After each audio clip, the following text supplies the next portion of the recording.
मंच पर उपस्थित आदरणीय करंजीकर जी, आदरणीय किरबानी जी, उपस्थित सभी उद्योजक बंधु भगिनी, अंग्रेजी में फिलॉसफी बिहाइंड इंडियन इकोनॉमिक्स ऐसा कहा है। मुझे आपकी सुविधा के लिए हिंदी में बोलने की सूचना हुई है।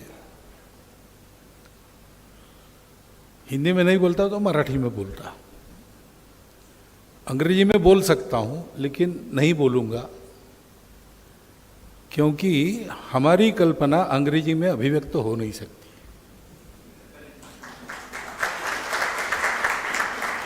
अभी ये शब्द ही लीजिए, इंडियन इकोनॉमिक्स। इंडियन इकोनॉमिक्स 1757 के बाद शुरू हुआ। उसके पहले भारत का भारतीय अथवा हिंदुस्तानी इकोनॉमिक्स था, और इन दोनों में अंतर है। इसका प्रयोजन, इसका नियोजन और इसका उपयोग, इन तीनों में अंतर है। क्योंकि प्रयोजन अलग है, बाकी दो में अंतर होता ही है। समय आज ऐसा है कि जैसा कहा गया कि अंदर के भगवान नहीं बदलेंगे, बाकी समय के अनुसार बदल सकता है। और ये भी बताया गया, मैं पशु वैद्य हूं।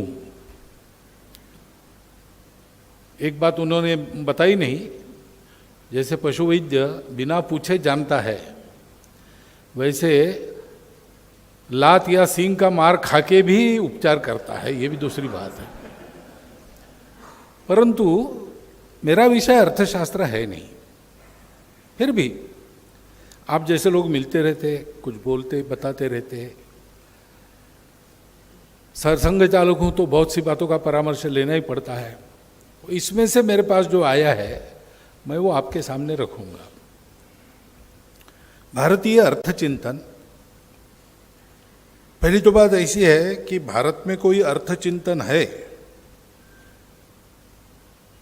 ये पहले मानना पड़ता है भारतीयों को ही।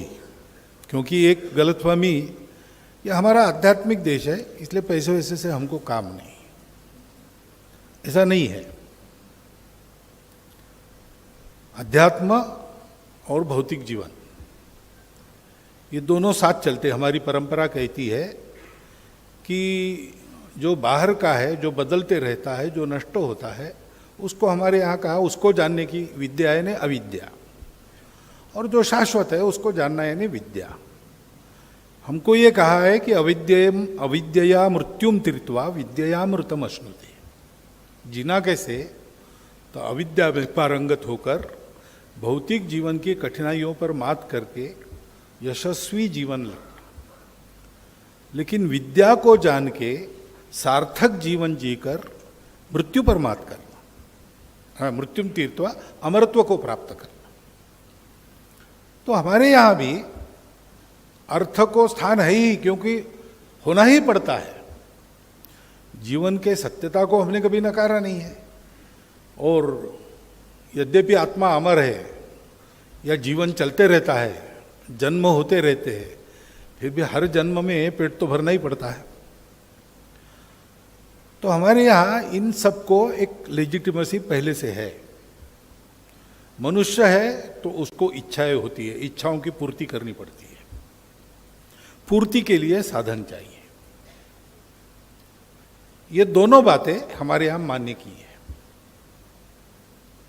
इसको हमने पुरुषार्थ कहा है। जीवन में चतुर्विध पुरुषार्थ युक्त जीवन चाहिए।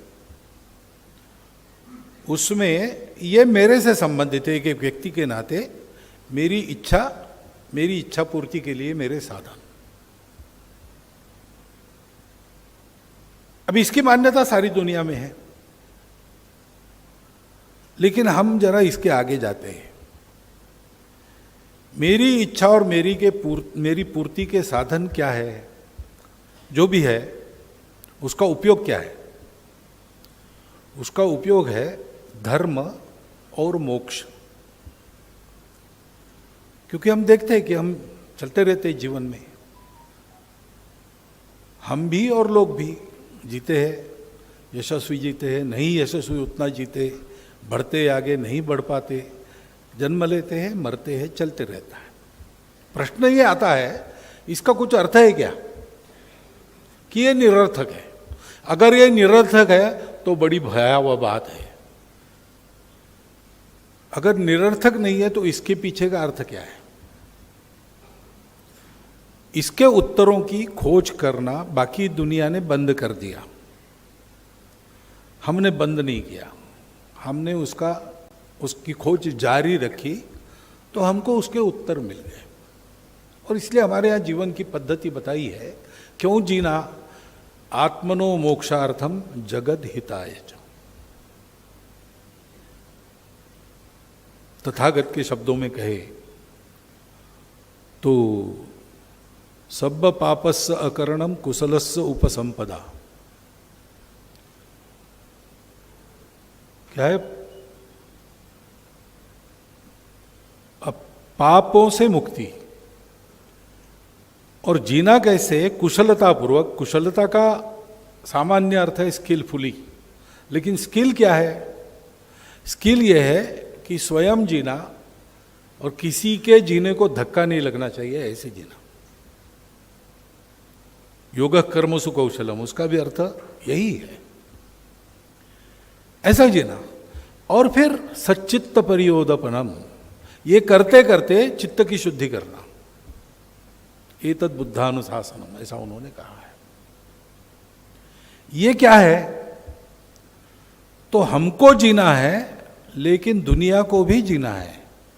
तो मेरा जीना दुनिया के जीने में योग करता हो, कॉन्ट्रीब्यूटरी हो। मैं जीता हूं, मैं यशस्वी बनता हूं, लेकिन मैं सबको जिलाता हूं तो मैं सार्थक जीता हूं। यश आता है जाता है, किसी को मिलता है किसी को नहीं मिलता है, लेकिन जिसको यश नहीं मिला वो भी सार्थक जीवन जी सकता है, जी सकता है। जितना उसके पास है उसके आधार पर वो जो सेवा करता है समाज की धारणा करता है, समाज को जुड़ने में मदद करता है, समाज की उन्नति में मदद करता है, इसको कहते हैं धर्म। धर्म कहने से हम मानते पूजा, ये खाना वो खाना, वो नहीं खाना ये नहीं खाना, ये नहीं है धर्म। ये कर्म है, उस तरफ ले जाने वाला। अमुक एक पर्वत शिखर को दिखाने वाली उंगली है, उंगली का आधार लेना ही पड़ता है, लेकिन उंगली पर बने रहना नहीं है, उंगली जो दिखा रही वहां जाना है। तो धर्म यानी समाज की धारणा करने वाला, समाज को उन्नत करने वाला। और कौन सा समाज? तो हमारे यहाँ कल्पना ऐसी है कि धीरे धीरे ये सीखो तुम कि मुझे जीना है, थोड़ा बड़ा हो जाओगे तुम्हारे अपने आप ध्यान में आएगा कि मेरे कुटुंब को भी जीना है। कुटुंब को जीना है तो गांव में जीवन ठीक चाहिए, नहीं तो कुटुंब रह नहीं सकता। असुरक्षितता आती है, हमारा कुछ दोष नहीं है, उखड़ जाना पड़ता है, इसलिए उसको भी जिलाओ। और ऐसा अगर सोचते हैं तो पूरी दुनिया जब तक सुखी निरामय नहीं बनती तब तक मेरे जीने का कोई अर्थ नहीं है, और मेरी जीने की कोई प्रतिष्ठा नहीं है, और मेरा जीना सुरक्षित भी नहीं हो सकता। डर बना रहता है मन में, आज तो है कल क्या होगा। और इसलिए हमारे यहां कहा गया कि इन सबसे ऊपर उठकर जीने के लिए धर्म के अनुशासन में अर्थ और काम चलेंगे। अब यहां से अंतर शुरू होता है। इकोनॉमिक्स में हमको भी वेटरनरी डॉक्टर तो थोड़ा एग्रीकल्चर पढ़ना पड़ता था और एग्रीकल्चरल इकोनॉमिक्स पढ़ना पड़ता था, तो यहां से शुरू होता था। इकोनॉमिक्स क्या है? तो हमारे प्राध्यापक बताते थे, देखो एंड्स आर एंडलेस, अपनी इच्छाएं अनंत है, मीन्स आर लिमिटेड। तो इकोनॉमिक्स लिमिटेड मीन्स में अपने अधिकतम एंड्स को पूरा कैसे करना, इसका शास्त्र है।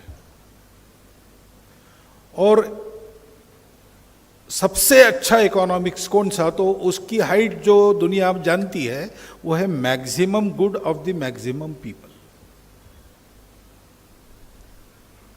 तो है तो बड़ा अच्छा ही है, जितने लोगों का हो सकता है उतना करना।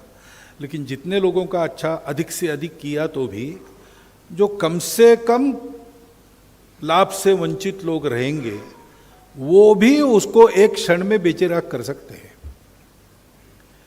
एक सुइसाइड बॉम्बर जाता है कहीं पर तो कोई सुरक्षा की जो मशीनरी है वो काम नहीं कर सकती। हमारे यहाँ क्या है, सर्वेपि सुखिनः सन्तु सर्वे सन्तु निरामया सर्वे भद्राणि पश्यन्तु मां कश्चित् दुःख भाग् भवेत्। और सर्वे यानी क्या, देवो शांति अंतरिक्ष शांति शांतिरेव शांति तक। तो सबके भलाई के लिए अपने जीवन में अर्थ काम की उत्कृष्ट साधना करना, ऐसा हमको बताया गया है। ये दृष्टि का फर्क है। और इसलिए प्रयोजन, चाणक्य ने कहा सुख चाहिए ना, सुखस्य मूलम धर्मम। सुख मिलेगा लेकिन समाज की धारणा ठीक होगी तो मिलेगा, नहीं तो नहीं। सुखस्य मूलम धर्मम धर्मस्य मूलम अर्थम। साधन नहीं है तो साधन विहीन आदमी इच्छा होकर भी धर्म का पालन नहीं कर सकता। कितने ही लोगों ने मन मारकर विदेशी आक्रमणों की गुलामी की है। स्वार्थ के लिए उनके साथ गए, उनको छोड़ दो।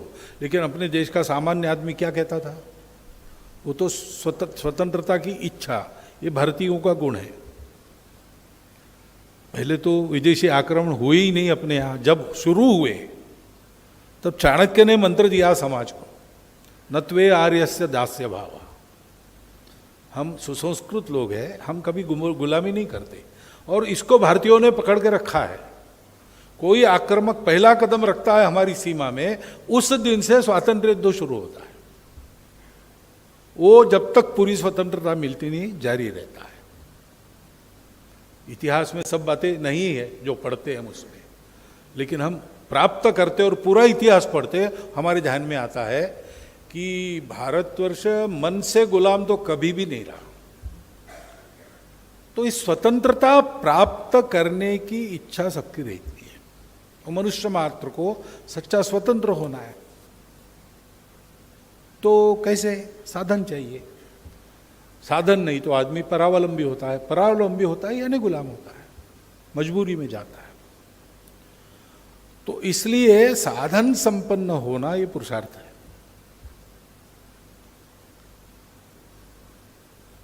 सुखस्य मूलम धर्मम धर्मस्य मूलम अर्थम अर्थस्य मूलम राज्यम। राज्य का ये काम है, जैसे अमेरिका के एक भी कॉन्स्टिट्यूशन में परस्यूट ऑफ हैप्पीनेस को एक अधिकार माना है।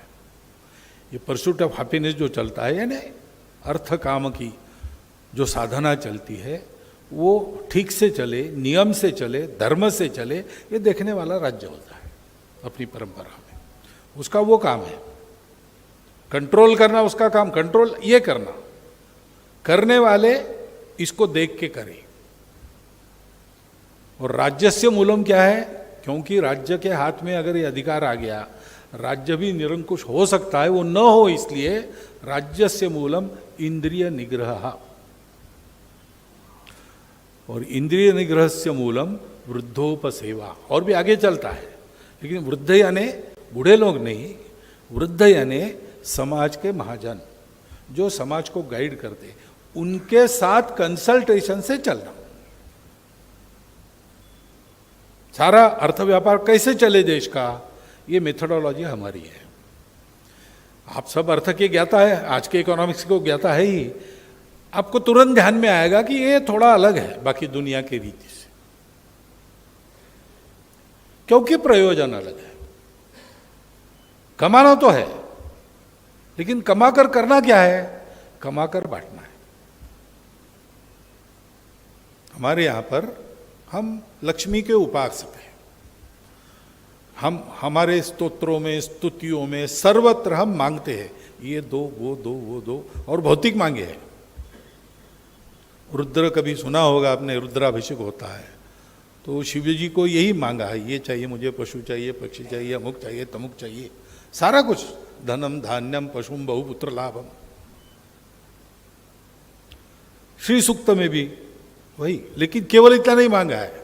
हमारी संपत्ति की जो कल्पना है वो केवल साधन और मुद्रा, अर्थ यानी पैसा, इतनी नहीं है। हम उसके साथ मन की अमीरी, बुद्धि की अमीरी भी मांगते हैं।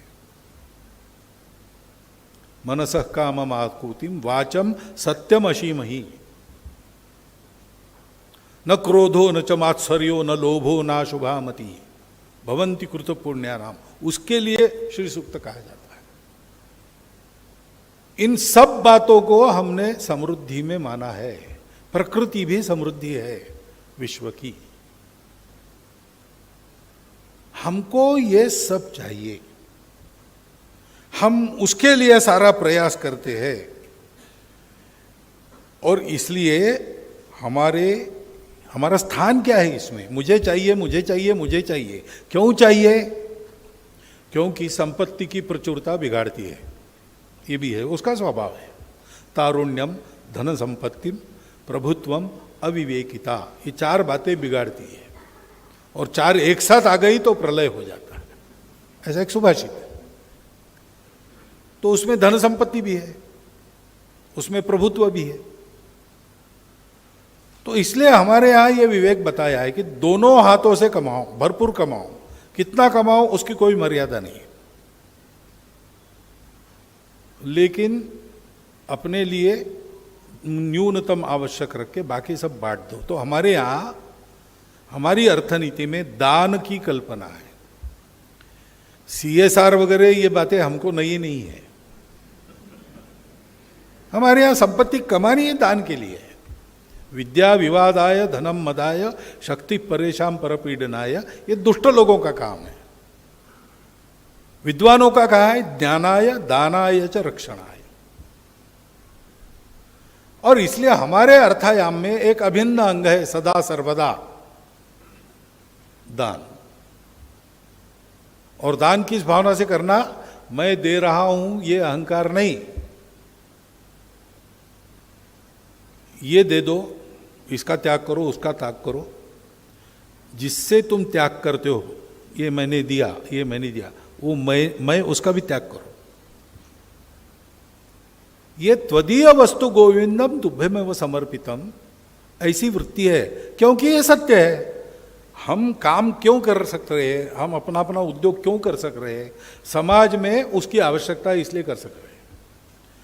कल ये अगर समाज को नहीं चाहिए, ऐसा हो गया, तो हमको कुछ दूसरा धंधा खोजना पड़ेगा। सदियों से या युगों से यही चला है। जब से मनुष्य ने समाज बनाए, तब समाज की आवश्यकता पूर्ण करने के लिए मनुष्य काम करता है। मुआवजे में वो अपनी आजीविका लेता है। और इसलिए पुराने लोगों से आप बात करेंगे तो कहेंगे, भाई व्यापार हमारा धर्म है, तुम नौकरी में कैसे जा रहे हो? किसान कहता है खेती नहीं करूं, और खेती करना हमारा धर्म है। भाई हमारा किसान खेती क्यों करता है? खिलाने के लिए करता है, खाने के लिए नहीं करता है। हमारा व्यापारी व्यापार क्यों करता है? वो उसको नियत कर्म के नाते समाज ने दिया है, और इसलिए हमारे यहां पीढ़ी दर पीढ़ी चलती है। क्योंकि वो धर्म मानते, तो ये छोड़ना कैसी? ये तो करना ही है किसी भी परिस्थिति में।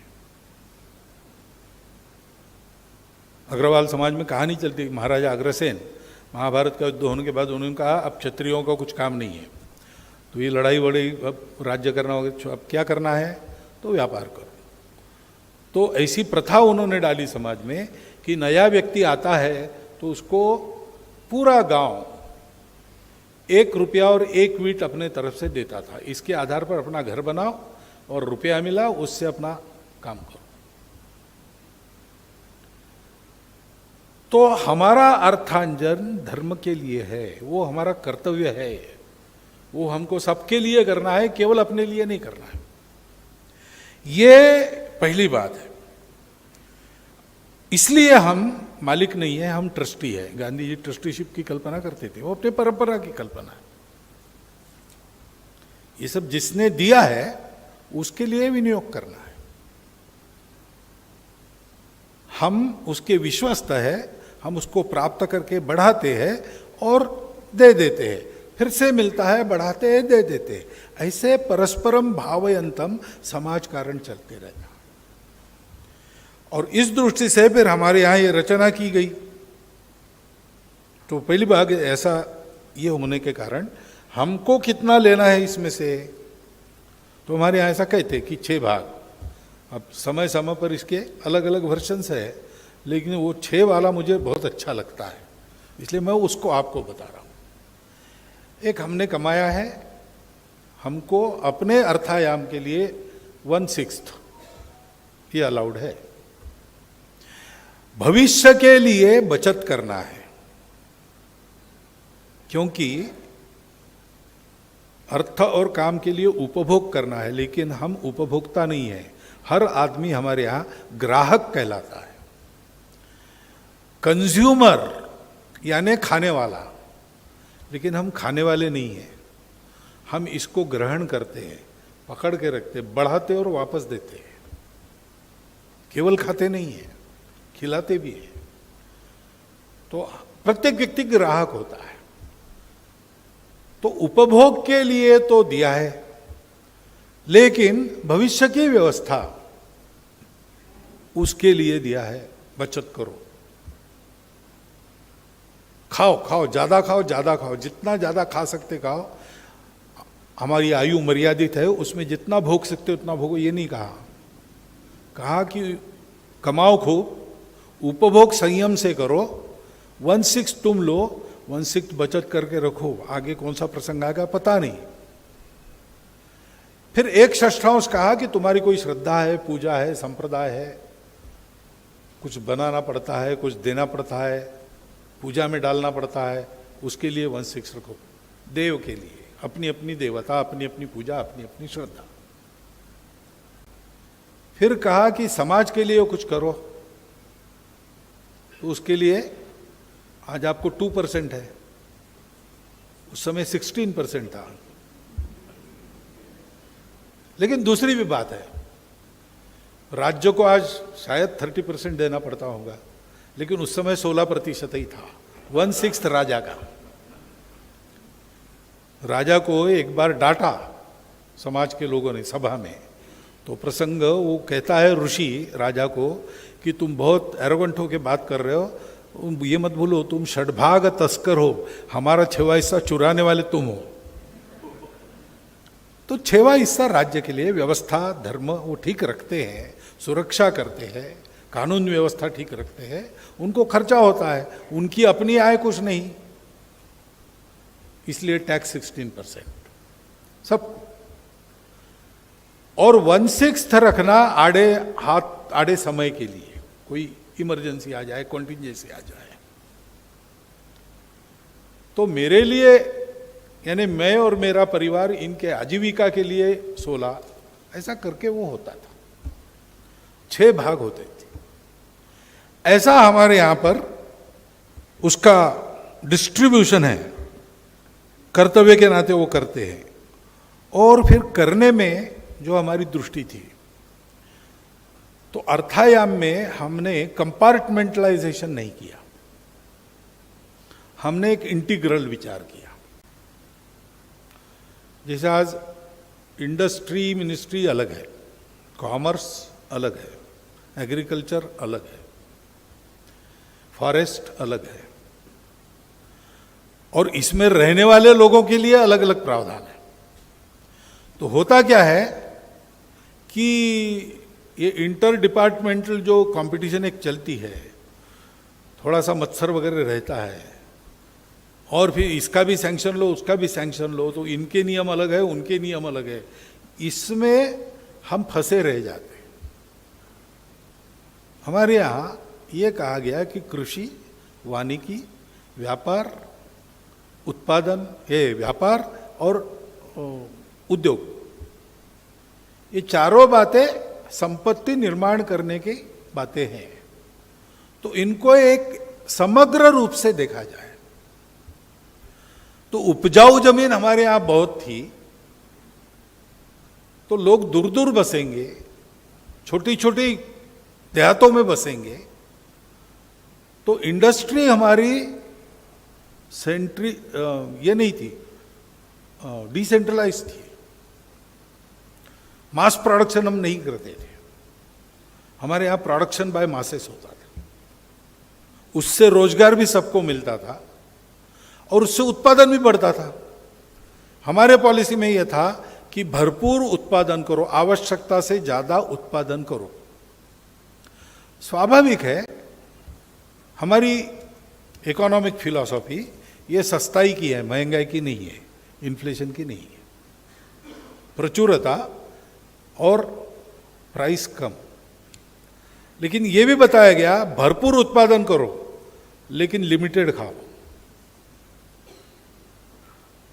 बाकी बहुत से उपयोग होता है दुनिया में, तो जिन देशों को ज्यादा आवश्यकता उनको भेज सकते, हमने भेजा भी है। हमने श्रीलंका को कुछ दिया है, अभी भी देखते रहे हम। ये हमारे स्वभाव में है, उत्पादन भरपूर करना, संयमित उपभोग करना, विकेंद्रित उत्पादन करना। और संपत्ति, अगर प्रकृति भी संपत्ति है तो प्रकृति की हानि न करे ऐसे उत्पादन करना, कुशलस्य उपसंपदा। और शाश्वत ऊर्जा का उपयोग करना, भंडारित ऊर्जा जो है सृष्टि की, उसका उपयोग कम से कम करना। अभी जो पर्यावरण के संकट है उसका मुख्य कारण क्या है? जो स्टोर्ड एनर्जी है उसको हमने we hogged it up and we depleted it completely. वो 1000 साल एक भंडार भरने में लगते हैं, उसको हमने 10 साल में खाली कर दिया। अब 990 साल क्या करना, चिल्लाते रहो। बहती ऊर्जा है, पानी बहता है, सूर्य प्रकाश है, कई ऐसा उपयोग करो, अपने श्रम को उसके साथ जोड़ो। परिश्रम होगा लेकिन क्या जल्दी है? जो संपत्ति का भंडार है उसको कायम रखते हुए उसका दोहन, शोषण नहीं करना, उसका दोहन करना, तो दूध मिलते रहेगा, अन्न मिलते रहेगा। भरपूर अन्न करने के बाद भी सस्य श्यामल हमारी पृथ्वी माता हमको देती रहेगी। डीप फ्लोइंग मत करो। ट्रैक्टर नहीं थे, बैलों के द्वारा हल, वो हल हमारा बहुत डीप नहीं जाता, इसलिए उसके नीचे जो चींटियां, केचुए ऐसे रहते हैं जीव जो ये मिट्टी के थरों को ऊपर नीचे करके फर्टिलिटी मेंटेन करते, सॉइल फर्टिलिटी, वो डिस्टर्ब नहीं होते। हमने इस प्रकार एक दोहन पर आधारित पद्धति उत्पादन की बनाई, विकेंद्रित बनाई, उपभोग को संयमित किया, उत्पादन को बढ़ाया। तो एन इकोनॉमी ऑफ एबंडेंस ऐसी हमारी खड़ी हो गई। ऐसे हम चले और इस आर्थिक संपत्ति के उत्पादन में अब कीमत तो बहुत बढ़ेगी नहीं, थोड़ी बहुत तो अच्छी क्वालिटी तो अच्छी कीमत मिलेगी, लेकिन अच्छी मिले इसका उपाय क्या है? प्रोडक्शन तो एबंडेंट है तो क्वालिटी बढ़ाओ। कन्नौज का गुलकंद, हमारे यहाँ कौठाची बर्फी, नृसिंहवाड़ी, हमारे यहाँ ये बहुत है, हर जगह जाते हैं। मैं सारे देश में घूमता हूँ, पुनेरी मिसल, ऐसा है सब। ये केवल खाने पीने की बात नहीं, ढाके की मलमल प्रसिद्ध थी, झारखंड का लोहा प्रसिद्ध था, छोटा उत्पादन था। वो भट्टी 32 लोग उस पर काम करते थे, 8 लोग उसको उठाकर इधर से उधर ले जा सकते थे। किसी के घर में चल रहा है घर बनाना, लोहा चाहिए, उसके आंगन में जाकर बैठते थे, उत्पादन करके देते थे। और वो लोहा आज के कंप्यूटर मशीनों से जो स्टील बनता है उससे 17 पैरामीटर्स में आगे है। ये नागपुर में रिसर्च हुआ LIT के द्वारा, Lakshmi Narayan institute of technology, आज भी बनता है वहां। लेकिन अब उसको आधार नहीं रहा व्यापार का, तो बट लेकिन कला रखने वाले लोग हैं। नागपुर में उसको बनाया, पहले मशीन से बनाया, वैसा नहीं बना। वहां से 2 लोगों को बुलाया, वनवासियों को, उन्होंने बना के दिया। ये उत्कृष्टता हमारे यहां की कहां से आई? एक एक चीज प्रसिद्ध थी और आज भी उसकी बराबरी करने वाली चीजें बनती नहीं, क्योंकि उत्कृष्टता की स्पर्धा हमने उत्पन्न की, मुनाफे की स्पर्धा नहीं उत्पन्न की। मुनाफा ये उद्देश्य नहीं था, वो बाय प्रोडक्ट था तो उत्कृष्ट करें और बांटे। और इसलिए हमारी अर्थव्यवस्था हमेशा रोजगार मूलक रही, नीतिवर्धक रही और मानवीय रही, वो कभी निष्ठुर नहीं रही। उसमें यंत्रों, कुछ प्राथमिक यंत्रों का उपयोग हम भी करते थे। कच्ची घानी क्या है? कच्ची घानी अभी फिर से प्रचलित हो रही है, और यंत्र ही है, लेकिन यंत्र हम ऐसे करते थे जिसके रोजगार बाधित न हो। यंत्र हम ऐसे करते थे जिसमें कोल्हू के बैल के तरह आदमी को पिसना न पड़े स्वयं को। वो अंडमान में सजा थी, वो सजा सबको दे, ऐसा हमने नहीं किया कभी। तो एक मानवीय दृष्टिकोण रख के सबको काम मिले, सबको आधार मिले, ऐसे चले। और हमने अपनी आर्थिक व्यवस्था में परिवार की कल्पना लाई। जुड़े हुए सब लोग, उत्पादन करता, पूंजी लगाने वाला, व्यापार करने वाला, मजूर, कारागिर और अंत में ग्राहक, इन सबका एक परिवार है।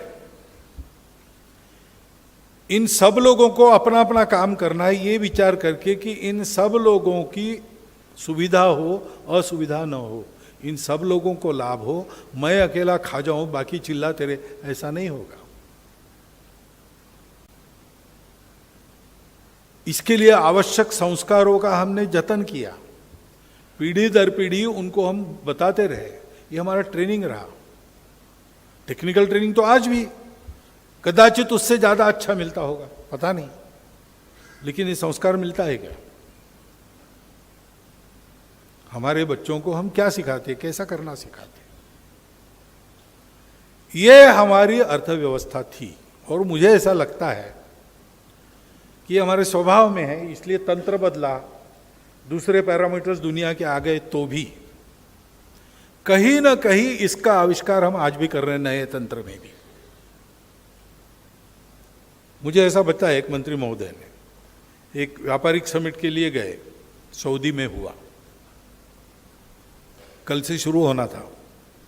रात को कई देशों के डेलीगेट्स मिलकर इनको आकर मिले, चुपचाप, अनशेड्यूल्ड मीटिंग। आकर उन्होंने कहा कि आप थोड़े अपने टेंडर्स कम रखिए, क्योंकि हमको आपसे खरीदना है। तो आपका थोड़ा नुकसान होता है, ऐसा आपको लगा तो भी चलेगा, लेकिन हम इतना काम देंगे कि वो भर आएगा। हमको आपसे खरीदना है। तो उसने पूछा, क्या आपने हमारी माल की क्वालिटी देखी नहीं, कुछ नहीं? उन्होंने कहा, देखो हम सबसे व्यापार करते हैं, लेकिन हमको जब व्यापार करते तो ये भरोसा नहीं रहता कि ये हमको नहीं ठगेंगे। ऐसा भरोसा केवल आपके लिए हमारे पास रहता है। अब ये कहाँ से आया हम लोगों में? हम कोई बड़े अमीर देश वगैरह नहीं थे, अभी तक लूटे गए देश थे, फिर भी अंतर्राष्ट्रीय व्यापार में ये हमारी साख क्यों बनी? हमारे एक संघ चालक थे, उनका कोई कंपोनेंट बनाने का, वो नोएडा के पास था, गर्ग जी, हमारे उस क्षेत्र के, मेरठ, ब्रज, ये जो इलाका है सारा पश्चिम उत्तर प्रदेश, उसके संघ चालक थे। और जर्मनी को वो भेजते थे, कंपोनेंट एक्सपोर्ट करते थे। एक बार उन्होंने भेजा और उनके बाद में ध्यान में आया कि उसमें कुछ कमी रह गई है। तो उन तुरंत पत्र लिखा, बताया उनको कि उसमें कमी है, वो लॉट हम अपने खर्चे से वापस बुलाएंगे, हम आपको दूसरा लॉट भेजते, उसका उपयोग मत कीजिए। और दूसरा निर्दोष लॉट बनाकर भेजा। इस दरमियान उस कंपोनेंट की कीमतें जागतिक दृष्टि से कम हो गई, लेकिन कंपनी ने, पहले करार हुआ था, तो पहली बढ़ी हुई कीमत जो थी उसी के आधार पर इनको पैसा भेजा। उन्होंने वापस लौटाया कि नहीं, वो पहले माल की कीमत थी, गलती से मैंने गलत माल भेजा तो मैंने वापस लिया। ये नया माल कम हुई कीमत के आधार पर मैं बेच रहा हूं, आप मुझे कम पैसा भेजिए। ये कहां से आया? हमारे व्यापारियों में। ये हमारा चिंतन है, अर्थ चिंतन है। हम केवल अर्थ का चिंतन नहीं करते, केवल अर्थ के चिंतन में फंसते हैं तो अर्थ के कई अनर्थ हो जाते हैं। हम अर्थ का चिंतन धर्म और मोक्ष के परिप्रेक्ष्य में करते हैं। ये बेस लाइन है हमारे सारे चिंतन की। और हमारी एमएसएमईज वो ऐसी ही चलती है, छोटे उद्योग है, इसलिए क्लोज संबंध आते हैं। तो एक कारपोरेट का मालक अपने कर्मचारियों को जितना जानता होगा उससे कई गुना अधिक लघु उद्योग का मालक जानता है। ये मैं जानता हूं, आप भी जानते हैं। और जब जानते हैं तब चिंता करनी ही पड़ती है। अभी तो लघु उद्योग भारती नाम का एक संगठन है, उन्होंने ये भी अपने मेंबर्स को पूछना शुरू किया है हर साल कि इस बार आपने अपने कर्मचारियों के लिए क्या क्या किया बताइए। क्योंकि हमारा एक परिवार है। विकेंद्रित उत्पादन एमएसएमई करता है, स्मॉल स्केल माइक्रो इंडस्ट्रीज ये करती है। देश के जीडीपी में, देश के रोजगार में सबसे बड़ा हिस्सा रखने वाले सेक्टर्स कौन से हैं? एग्रीकल्चर है, कोऑपरेटिव है, सेल्फ एम्प्लॉयमेंट है और MSME small scale micro industry ये है। सबसे ज्यादा रोजगार देने वाले ये सेक्टर्स। और इसलिए आज के जमाने में, पहले हमारे यहां कारपोरेट्स नहीं होते थे, आज कुछ करने पड़ेंगे क्योंकि अधिक से अधिक मुनाफा कमाने के लिए इसको विकेंद्रित से छुड़ाकर केंद्रित करके चलाना, ये स्पर्धा शुरू की है दुनिया में। उसके दुष्परिणाम वो भी भुगत रहे, लेकिन उसके बाहर नहीं निकल सकते। और जब तक वो नहीं निकलेंगे, स्पर्धा के लिए हमको तो करना पड़ेगा। ऐसी कुछ जमाना बदलने के कारण नई बातें आ गई है, लेकिन उसको भी अपने इस दृष्टि के आधार पर कैसे आगे बढ़ाना, कौन सा तंत्र गाभारा बदल सकते हैं। भगवान वही है, भगवान वही रख के, उसका अधिष्ठान वही रखकर हम ये जो नया भवन उनके लिए बना रहे वो कैसे बने, इसकी सलाह मैं नहीं दे सकता। वो आप ही उसके मालिक है, अधिकारी है। आप इसका विचार कीजिए। ये एक अनुरोध मैं आपके सामने रखता हूं और मेरे ज्ञान को देखकर आप पूछिए। मैं जितना मालूम है उत्तर दूंगा, नहीं तो ना कहूंगा। लेकिन आपके प्रश्नोत्तरों को, आपके प्रश्नों को न्योता देते हुए मैं मेरे 4 शब्द समाप्त करता हूं।